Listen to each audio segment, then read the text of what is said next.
an entire race. Him, not a nation, a person. Wars and upheaval, in many ways, Gibraltar.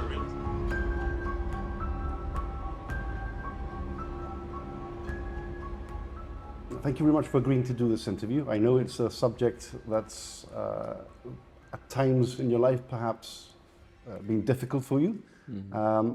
I want to start off perhaps looking towards your youth, to the moments when you first discovered what the Holocaust was, when it first came to your attention, and when you discovered who your grandfather was as well. Yes. Well, in our family, there was like silence about all that. We didn't talk about it. And I really, for the first time, I heard about it in school, 7th grade. And it was, in Germany, it's mandatory to teach the Holocaust in primary school, also in secondary schools and so forth.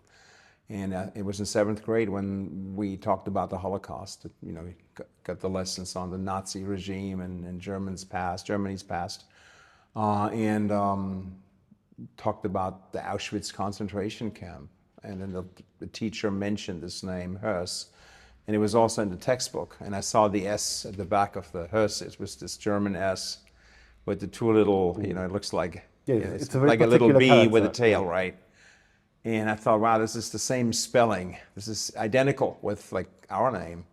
And I went home that day and I asked my mom, I said, are we related to this man? It's the same name. And she says, no, that's your grandfather.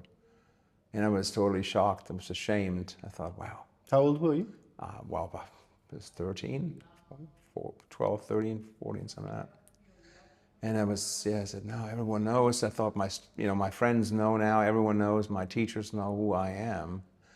But of course, it turns out no one really connected the dots. So that's the first time I was confronted with that reality. How did you feel? Well, ashamed. I felt ashamed, obviously. Who wants to have a man like this, in your family? Who wants to be the grandson of a monster like that? Someone who's committed such atrocities, who's in the history books for what he did. So in schools, no one wants that, but it was me, right? So, felt ashamed. And what was the conversation like in your family? Was it denied or was it? No, never denied. We never denied the Holocaust. My dad never denied the Holocaust. They never kind of, glorified Nazi Germany like some people did and still do, I guess. But I think the way my dad saw it was kind of, what can we do? It's done, it's finished. Let's not stir it up. It's kind of water under the bridge. And so we never really, it was never talked about. He never spoke about... Never. Because he would have lived in the house next to the concentration camp, wouldn't he? Well, yeah, but, he was, yeah, sure. And people, when it was, I know when someone brought it up in the family, they were very short answers.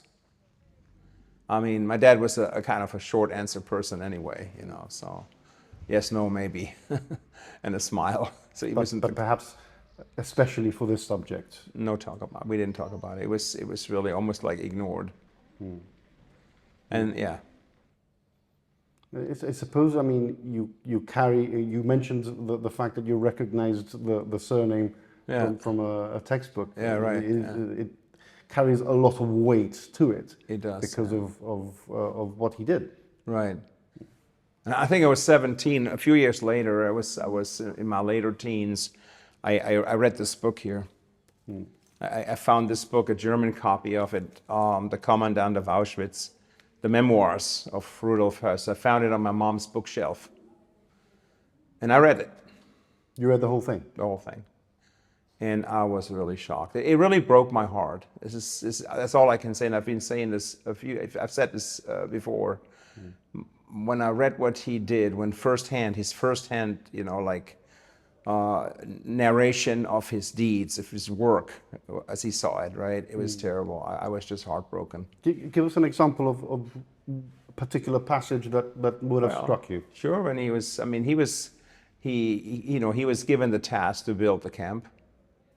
Himmler, ordered him to basically facilitate the final solution of the Jewish question. And he was tasked with doing that work.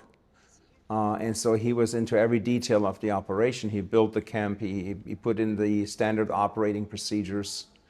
It was all kind of his brainchild. And there's one.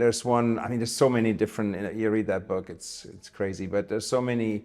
There's one incident where he is in the gas chamber. Everyone's kind of undressed, and there's two children playing on the ground, and they're so, engrossed in their game, in whatever they're playing. I mean, I can't imagine they had toys, but they were, how children are. They can play with anything.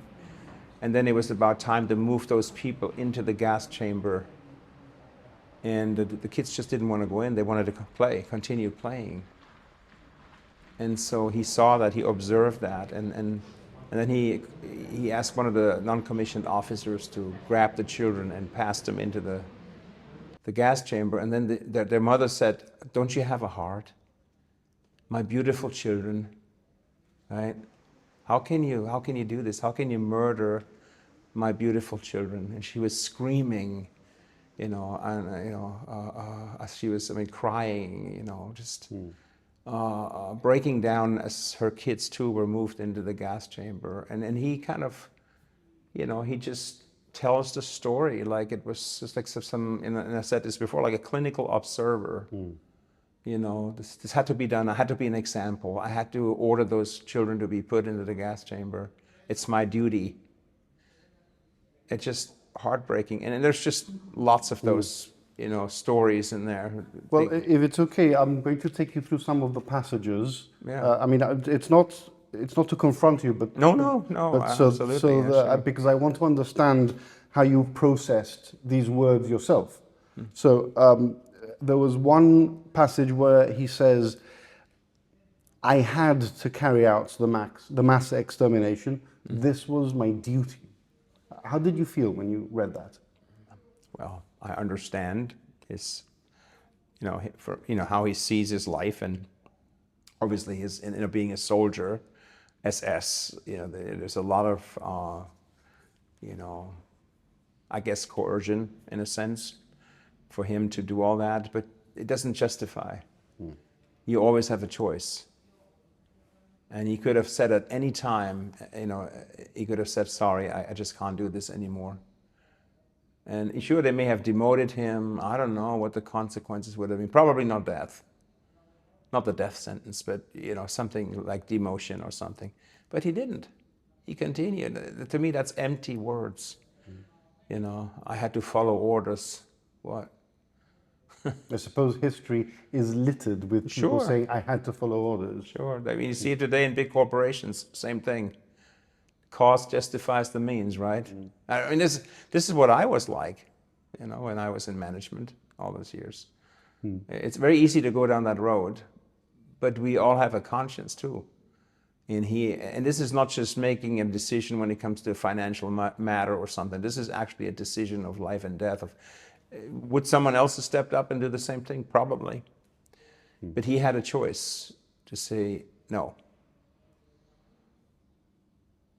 And there were, there's other things. I mean, he still tried to escape, but once the war was over, and he got a false passport, a new name. He hid away on a farm in Denmark on the Danish border, hoping to get out of Germany and into South America. So it wasn't like this sort of, I did this. I'm sorry, and I want to stand. I want to be taken, responsibility for this. It's, I just, for me personally, that excuse, I had to follow orders, just doesn't fly. So he writes that he had to remain cold and without mercy. Was that, in your mind, perhaps a form of self-justification? The fact that it's self-preservation? No. Well, he just decided to do what he was asked to do. I mean, every human being has the capacity to be cold and uncaring, unloving, and just do something, whether that's pride or, you know, job responsibility or something like that. It happens all the time. And again, where was his heart? He grew up with a father, a mother. He had a conscience. Every human being has a conscience. He had a family. Across that barbed wire wall, there was his house with his 5 children and his wife. And apparently he was a really wonderful dad. He took, you know, spent time with his children, and yet he couldn't transfer that, you know, that emotional warmth and closeness that he felt to his own children. He not even in a small amount he could, you know, transfer that to the people he was murdering at a massive scale. 10,000s of people were murdered every day. So you have to, I mean, just realize what's going on there. Women, children, babies, pregnant women, old people. Just, I guess there's a desensitization that took place in his heart over years. That it's just a callousness, you know, that can happen, and it can happen to people when your conscience is seared. He writes the words, "I was never cruel." How do you reconcile those words with what happened? I think he's deceived, totally self-deceived. I mean, how can you say I was never cruel? What you're doing is absolute cruelty. Yeah, I was never cruel. I don't know. I really don't understand that. I cannot fathom where that comes from. I was never cruel. What is cruelty in your? How do you classify, you know, cruelty when you consider what you did, Rudolf Höss? I don't know. It's hard. Do you believe his expressions of regret at the end were sincere? He does say, "I believe I have done a great evil or a great injustice to humanity." Do you believe he was sincere in his contrition? I think when it comes to regret, there's different levels of depth. I mean, right? You can. I think there's a shallow regret, where it's more like, intellectually, I understand what I did is wrong, and there's kind of a level where you're talking about heartbrokenness, despair over the sin that you have committed, and you're willing to take the consequences, and but you can see that in a person when there is real despair because of what they have done, you know. And then there's, of course, this sort of, yeah, I made a mistake, and I'm angry about it, and I'm disappointed that it went that way. And I mean, that was kind of also the sort of the attitude in the family. Yeah, it happened. It all happened. It could have gone the other way, and it would have been perfect. But we got caught, you know. And I just don't give him that. I can't give him that credit, you know, because of what he did, how long he did it, and along the way, millions of people were murdered. He still tried to escape. He still, you know, tried to get basically off the scene, off the crime scene, and hide, you know. So there's just a lot of things. And I guess in this year and a half, whatever he spent, you know, in jail waiting for his execution, I believe there was also a kind of like trying to sugarcoat a little bit, embellish, and show himself as a person that was human. But then while he was doing it, while things were good, and he was, you know, reaping the accolades, and he was almost like a rising star within the regime. He's doing an amazing job there, you know, what he was doing, terrible, right? But he could feel that gratification of doing something that, you know, and you can see the hubris, the pride. There's some photos of him where he stands, like really, you can see the face, he's smiling. And that's human nature too. We're like constantly shifting, changing. One minute you're happy, next minute you're bitter, next minute. And I think he was just in that you know, drive. He lost touch with reality. When you're in that system, it just becomes normal to do what he did. So I mean, crime, sin, doing something totally evil can become normal. And then, of course, when he says, yeah, I don't believe it. I just can't see it, because it was so long, and he did it in such a meticulous manner, murder on an industrial scale, and perfecting the work. Sorry, there's a disconnect somewhere where I just can't follow, almost like maybe duplicity of mind, some kind of a maybe even a demonic possession or something like a mental illness, as they would probably classify today. There's something wrong with the human being when you see little children being passed into a gas chamber, when families are separated at a train platform, thousands every day, little children screaming, crying, they see their mommy and their daddy moving away, being led away. It's unfathomable. You can't. I cannot grasp how he could do that. How he couldn't just say, "Stop! I can't do this anymore." So, is there such a thing as a generational moral responsibility? Have you ever felt that, as a family, you need to atone for the acts of Rudolf Höss? well, I personally, of course, understand I'm not a perpetrator. I didn't, do any of the things he did. It's not my direct fault or responsibility. But I feel I have a responsibility to stand up today and tell the story of what our family, what my grandfather was responsible for. And I'm very sad about that. But what I can do is to stand on the right side of history and say, this did happen. It was wrong. My grandfather was one of the key or main perpetrators in this genocide, and it was wrong. And what can I do to alarm people, to remind people, and also be a voice of reason? Because, of course, this entire thing was based on ideology, on all kinds of things that came into people's hearts that we talked about. It's like, this socio-Darwinism, fascism, these pseudo-scientific racial theories that were going around back in those days. When you apply Darwinism to the human race, you end up with those that are more evolved and have the right to suppress or even annihilate those that they believe are less evolved. And so this is just, you can see how this ideology, and of course you have it today with fanatic religious beliefs that lead to suffering in the world, that cause a direct impact on people, murdering, killing, having this idea, I have to kill those who don't believe what I believe. And I think that's what I can do today. And especially as I have this family legacy, this platform that I have, so I can use that to say, hey, listen, that's my family. Let me tell you, show you an alternative way, a way of grace and love and understanding and listening to people, and just don't deny the truth, the facts. Raise the truth, keep it alive, show people what mankind. And it's just, there were human beings that did this. I know they were labeled as Nazis. They followed a certain, political ideology and so forth. But in the end of the day, these people are human beings. And so I can say what man is capable of. And you see that you go in Congo, Rwanda, you just look around the world, you see it all over in smaller scales. But man is capable of doing such things, so.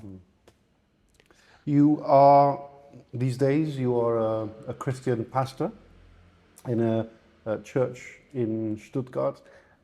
Tell me how your faith has shaped the way that you've processed this particular subject and your family history. Well, I didn't. It isn't my family history that kind of drove me into religion or anything like that. I personally, I found faith in Jesus Christ, in my late 20s in Singapore. It was, I was a person that was very much, I was a young professional. I read the book, I understood who we were, I was heartbroken, but life goes on, right? And so I was out there in the world, working hard, playing hard, very prideful, very arrogant, and a go-getter. I was an assistant director of the Mandarin Hotel in Singapore at 28, and I lived in my eyes, I was this, high, riding, as we say in American English, riding high, white, and handsome. And then I got really sick, so sick that I almost died. I was in hospital in Singapore General Hospital, and I was in pain, in despair, and in blood transfusions. And at the time, they made you sign a little paper, a disclaimer that if you contracted AIDS because of the blood transfusions, you couldn't sue the hospital because they didn't have the means to screen the blood. This was 80? It was 80, 87, 88.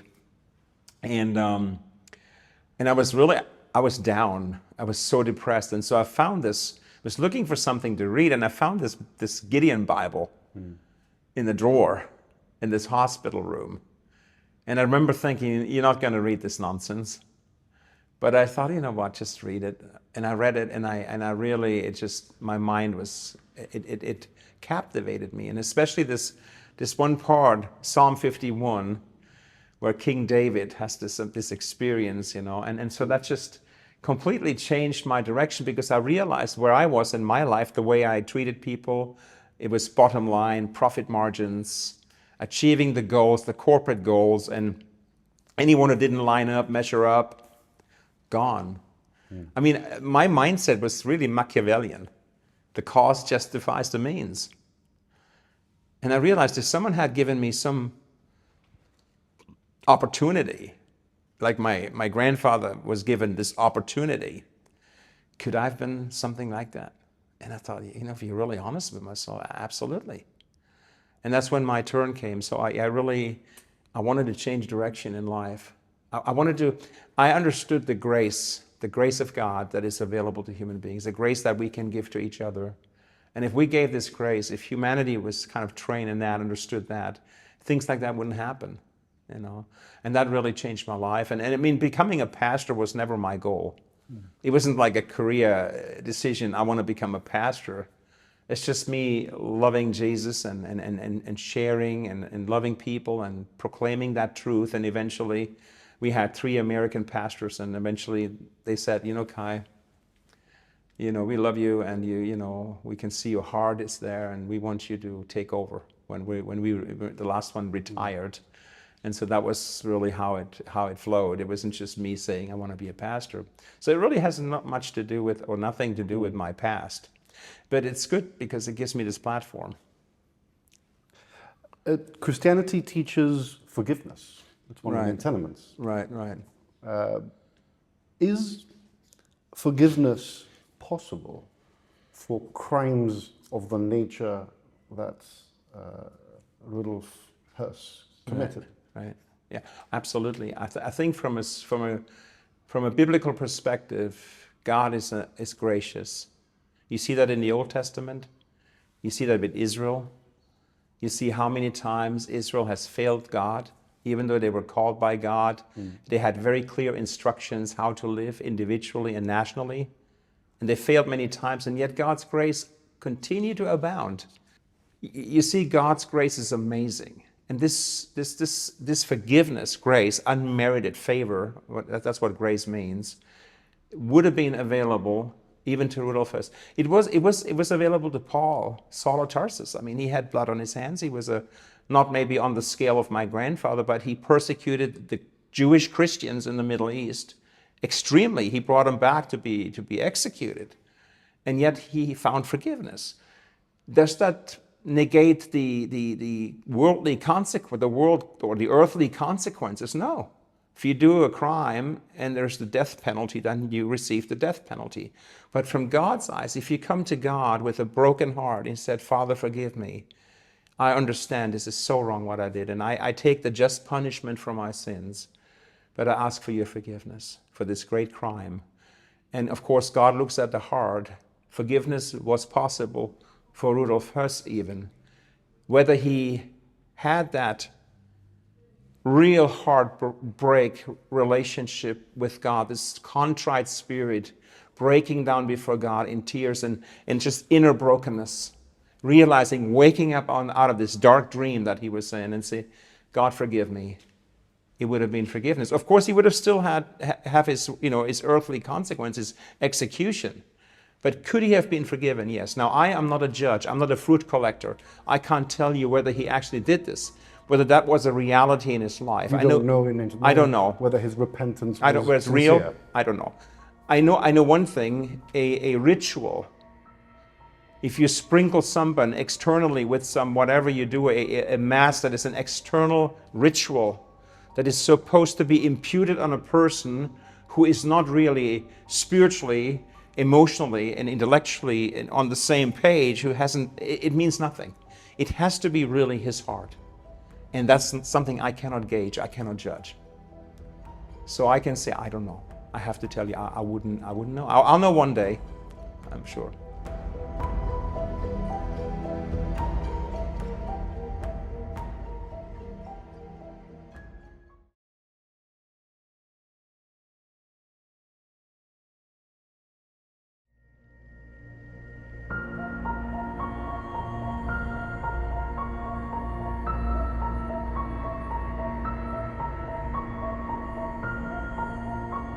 I want to turn to the world of today, and you know the famous saying, those who don't know history are doomed to repeat it. Right. And considering the lessons that we learned during the Holocaust, in that context, what worries you about the world today? Well, first of all, I think people, even they know history, they repeat it all the time. So history will teach us nothing. Again, if there is no heart change, if there is no deep spiritual, emotional breakdown, history will teach us nothing. We'll make the same mistakes again. I mean, I'll make mistakes again, even though I know it was wrong. Simple things, right? People got blitzed and they paid a lot of money for a speeding ticket. 3 months later, they're going down a highway the same speed and they get blitzed again. So it's not that we learn from the past. And so I believe that today we just need to keep the memory alive. We need to speak up clearly. It needs to be named all the time. People need to be reminded, look what happened. And there are people today that actually say, sorry, this is all fake. This is all fake news. It's not true. It's a conspiracy. Well, I say to them, read this. Take this book, get it, Amazon, buy it and read it. And you see, this is the perpetrator, one of the main perpetrators, but at the same time, the key witness. And he wrote it all down. It is true. It did happen. And then, of course, we need to, what I'm trying to do in my ministry, but also in my public speaking and when I go out and go to schools and talk to people about my family legacy, I want to move this from here to here. Because having theoretical knowledge, history knowledge, academic knowledge, even in-depth understanding of times, dates, political, geopolitical, the whole picture. You've really immersed yourself. Does that really change your heart? No, it's a lot of knowledge. I can be a theologian and have an amazing in-depth understanding of theology. But the question is, has it changed my heart? Because that's what it's all about. So how can we change hearts? How can we move this knowledge of what happened 80 years ago and what's happening today when you look around, like October 7th and so forth, and just so many, there's so many instances and situations and where we see the same thing, the same principle at work, the same evil at work. How can we move it from the head to the heart where people are really heartbroken? Because change starts here. Once it's an emotional reaction and I understand this is so wrong, I want to change. I want to do things differently. So this is the transition I'm trying to help people to make. So it becomes, I keep these, children in school. I say, do you have a mom? You have a dad? You love them? Yes, we love them. Do you love your sister and your brother? Yes, I love my sister, my brother. Now imagine this, if that happened or that happened. And they start thinking, yeah, all right. I know this may be someone else's brother or sister, but could you do that? When you consider that someone could do that to your own family, how do you feel? And then you see these young people saying, yeah, you're right. When you allow ideology or religious fanaticism or whatever come between your heart and your mind, there's this disconnect and you start justifying things by an ideology, that's when things get really dangerous. And that's what the Nazis, allowed to happen to their soul. And do you see echoes of that psychology in today's modern society? Sure. The psychology that enabled Auschwitz, that enabled the Sure, Holocaust? sure. You just go on social media. You see what some people reel off, what some of these people say. You know, they're just willing, able, and capable of doing it, you know, to actually go out and hurt other people based on an emotion. I feel this is, I want to, and this is sad. So we need to really be out there, you know, speaking truth. And your grandfather described himself not as a fanatic, but someone doing his duty. We've spoken about this. But when you look at societies today, what worries you more, the hatred or blind obedience? Well, what scares me today most is that people they like to have kind of instant cappuccino answers to complicated questions. They're not willing to spend the time to look into something in depth and kind of find the truth. So they go with a 30-second or less dopamine hit on a social media reel and allow that to become their reality. Binary ideology. Right, yeah. So, and I think that really scares me, that they become very susceptible to manipulation because they're no longer willing to stand up and say, hey, let me check this. Does that really measure up? Does that line up with the truth? And even finding out, is this truth? Is this real or is this something fake? And because that's time, I live in this time where there is no time, so everybody's just rushing and trying to get quick fix information. Like I said, simple answers for very complicated questions. But no one has the patience, the time, because people are so busy with self-gratification. And we live in a hedonistic world where people like pleasure, they like to enjoy their life, and yet they still want to meddle somehow in politics and all this kind of stuff, but they're being manipulated, they're being used. And that scares me. That really scares me, because I grew up in my generation. I think we were still told to check. We came out of the war, and we felt the pain. Our parents felt the pain. Our grandparents felt the pain of what happens when, and so we were taught: test all things, question, ask another question. And sometimes I was very uncomfortable, and people were uncomfortable with me because we ask questions. We say, why? People don't want you to ask why. They want to say, yes, sir. Swallow whatever you get, hook, line, and sinker, and then do accordingly. And that kind of scares me today with the world, that there is no longer this depth of thinking or this willingness to know the truth and dig to find, you know. And you know, we live in a world of 8 billion people, and we have 8 billion different opinions. Everyone has his own spin on what is reality for himself. I mean, there might be less differences, more differences, but that's absolute truth, which I see is in God's Word, which gives us an absolute standard of what's right and wrong, a moral standard. Don't do this, do that. Don't lie, don't steal. Don't covet your neighbor's wife. Love your God with all your heart. These very basic facts it's like a compass that points north. And you can rely that this compass will always point north. But today you have millions of compasses pointing in all kinds of directions, and you can pick and choose. So this is why we have this disunity, this disharmony in our world.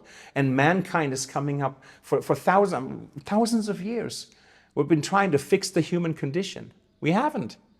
I mean, we have technology, we have evolved technologically, but when it comes to morally, we haven't. We're still capable of the same atrocities and the same hatred and the same destructiveness that we've always displayed for thousands of, all of measured, written, recorded human history. It's never changed, and we're still in the same, we haven't learned from the past, trying to say.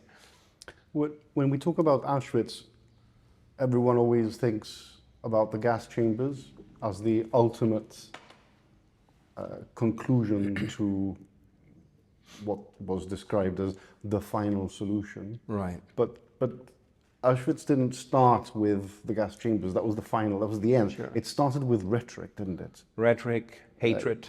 What rhetoric? Conspiracy theories.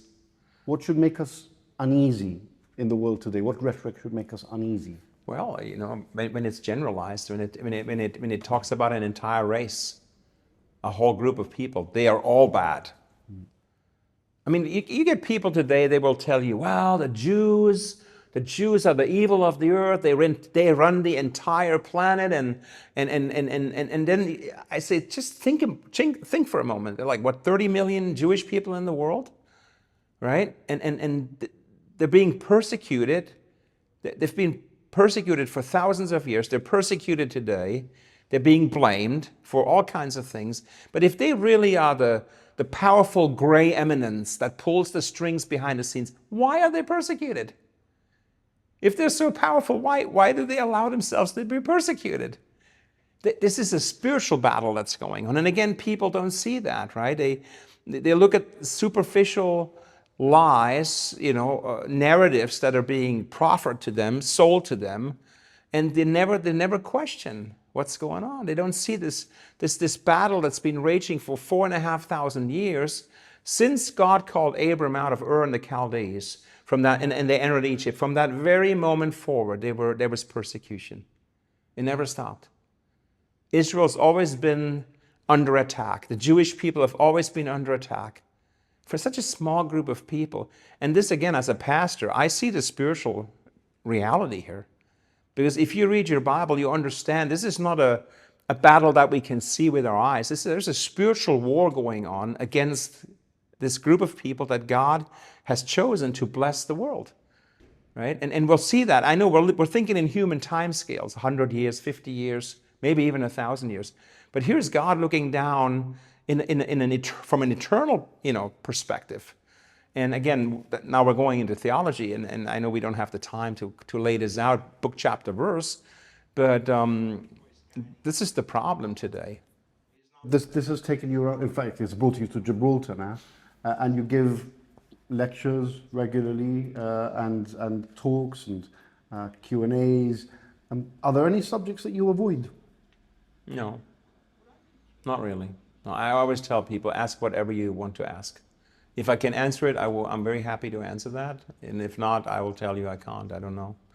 I'm not trying to be, I'm not all-knowing or anything. I just want to convey my heart. It's really about sharing my heart with people, And there's no off limits. There's no topics that I don't want to discuss. I mean, especially some people are very sensitive and they don't want to touch.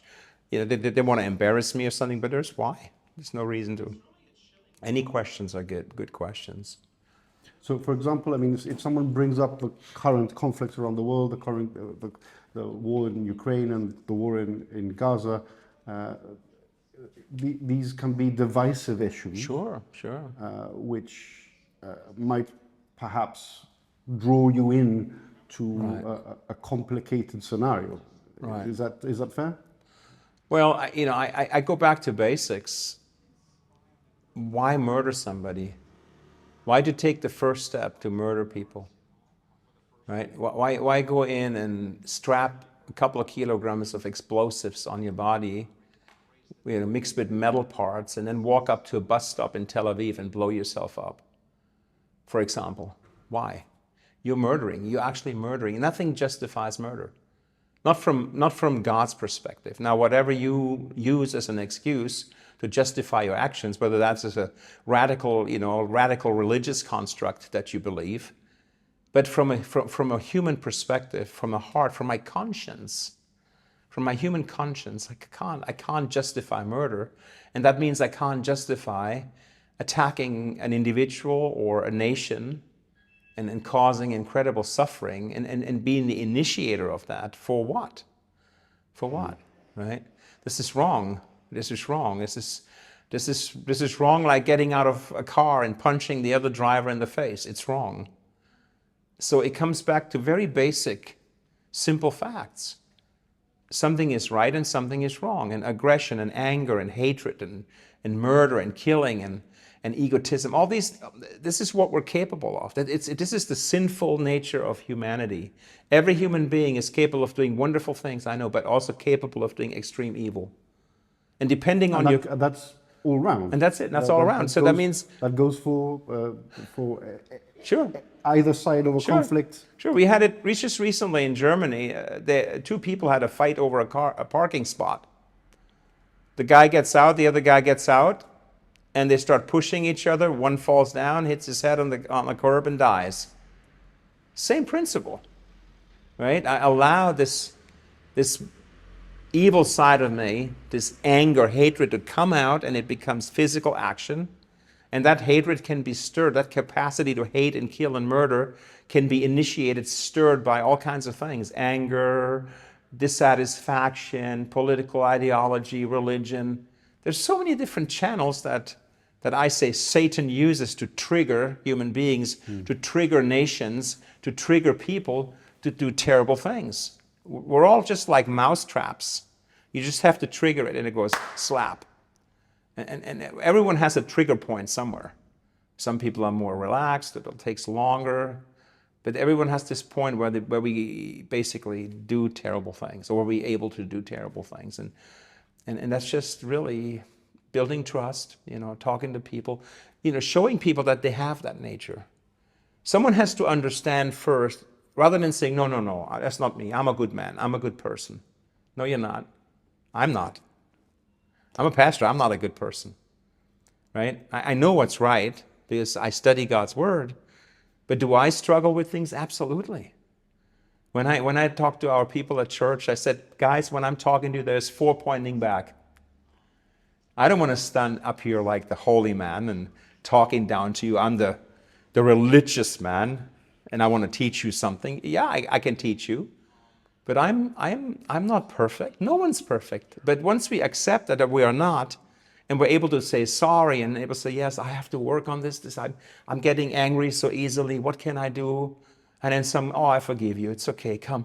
And then you see how people are growing because of grace and love and talking about it. And this is the right way to grow. Rules will not change us. Systems won't change us. We just find ways to circumvent the system, right? Or we put on a veneer. I mean, have I walked into church having a fight in the car, right, with my family because they're late again? I'm sitting there, guys, 5 minutes, we gotta go. And then in the car, I'm talking, and then I get out of the car at church and say, good morning, everybody. It's the same principle. We put on a fake face, we put on the veneer. But behind it's boiling, and there's anger, there's jealousy, there's dissatisfaction. And when that erupts, right, that's when things go wrong. And so I think we have to start at the root and get people where they say, yeah, I know. And this is the key, is people saying, not, oh yes, it was wrong what Germany did. No. I want your heart to be broken. I want you to see how those people suffer. I want you to understand in your heart what really happened. I want to see tears rolling down your cheeks because you understand what happened to those little children that were pushed into the gas chambers. Those women, pregnant women that were put into those gas chambers or were shot at the platform. This merciless persecution and murder. I want you to feel it in your heart. I want it to really touch you. When that happens, people change. But it's not easy, right? Because every human being's heart, we have a shell, a protective shell. We protect our pride, our image, right? And that's very sometimes hard to penetrate. But once you get in and people trust and they say, right, I need to deal with things in my life. Thank you so much. Thanks, brother, for sharing this with me. That's when we start changing. The heart gets soft, and I want to change. And that's when it starts. And that's what I hope to do, with when I talk with people, when I share with school classes, with students, because I went through this in my own life, so. If the victims of Auschwitz could hear you today, what would you want them to know? Oh, that's a hard one. Yeah, well.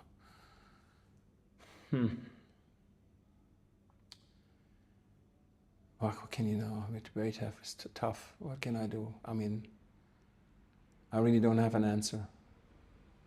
What would I want them to know?